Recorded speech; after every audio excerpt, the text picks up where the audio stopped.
और इस बीच एक बड़ी खबर कोलकाता से। कोलकाता में डॉक्टर की हत्या का विरोध अभी भी जारी है। ममता सरकार के विरोध में बीजेपी का चक्का जाम होने वाला है। सुकांतो मजूमदार ने विरोध जाहिर किया है, प्रदर्शन का ऐलान किया गया है और साथ ही साथ जिस तरीके से अब तक ढीला रवैया अपनाया जा रहा है पश्चिम बंगाल सरकार की ओर से इस मामले को लेकर के अब बीजेपी ने भी मोर्चा खोल दिया है और सीएम ममता के आवास तक करेंगे कैंडल मार्च। ट्रेनी महिला डॉक्टर की रेप के बाद से हत्या को अंजाम दिया गया था। हत्या को लेकर के लगातार देश भर में प्रदर्शन हो रहा है। कोलकाता में ट्रेनी डॉक्टर की हत्या के विरोध में बीजेपी अध्यक्ष सुकांतो मजूमदार ममता सरकार के खिलाफ चक्का जाम का ऐलान कर चुके हैं। बीजेपी प्रदेश अध्यक्ष ने डॉक्टर की हत्या के विरोध में सीएम ममता बनर्जी के आवास तक कैंडल मार्च का ऐलान किया है और इस पर अधिक जानकारी के साथ रिक्सुंदर सासमल कोलकाता से इस वक्त हमारे साथ जुड़ चुके हैं। रिक्सुंदर, आज क्या तैयारी बीजेपी की ओर से की गई है कोलकाता में, क्योंकि अब तक हम देख रहे हैं कि मामला शांत होता हुआ नजर नहीं आ रहा है और ममता बनर्जी की चुप्पी आखिर कब टूटेगी? जी बिल्कुल, देखिए बीजेपी काफी सारे रणनीति आज लिया है। आज तो पहले से सवेरे से ही प्रोटेस्ट करने का उन्होंने ऐलान किया।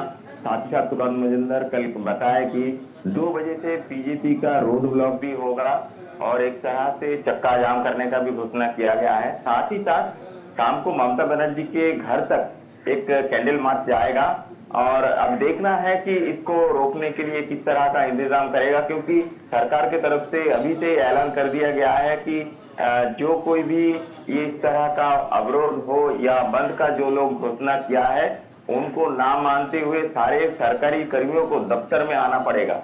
अब देखना है सरकार इसको किस तरह से रोक पाता है, जबकि रास्ते में गाड़ी का भारी भरकम चलने का आवाज थोड़ा कम लग रहा है आज, लेकिन ट्रेन अभी समय से ही चल रहा है। फिलहाल देखना है समय के साथ साथ क्या होता रहता है आज दिन भर। जी ठीक है, यानी कि अगर पश्चिम बंगाल सरकार इससे ये कह रही है कि अगर जो लोग भी हड़ताल का ऐलान कर रहे हैं ऐसे में आपको भी थोड़ा सा सचेत होने की जरूरत है और आपको काम पर लौटना पड़ेगा। लेकिन वहीं दूसरी ओर बीजेपी लगातार हमले बोल रही है। बीजेपी सवाल भी उठा रही है कि ममता बनर्जी का अब तक इस मामले पर खुल करके कोई बयान सामने क्यों नहीं आया। वो ये तो कहती हुई सुनाई दी कि आप मेरे नाम पर चाहे आप कितनी भी गालियां दीजिए मुझे मंजूर है, पश्चिम बंगाल पर आप सवाल मत उठाइए। लेकिन क्या जब पश्चिम बंगाल के आप मुखिया हैं तो आपसे सवाल नहीं पूछा जाएगा? आपने जिस तरीके से चुप्पी साधी, आखिर आम जनता को भरोसा कौन दिलाएगा? बिल्कुल ही, देखिए इस तरह का घटना जहां पे डॉक्टर का प्रोटेस्ट अभी भी जारी है, साथ ही साथ आरजी कौर हॉस्पिटल और जो मेडिकल कॉलेज उसमें जिस तरह से एक दिन पहले भी रात को जिस तरह से अटैक किया गया 14 तारीख को रात को, उसके बाद ये जो घटना है इसको और भी बढ़ गया है, ये प्रोटेस्ट और भी बढ़ गया है।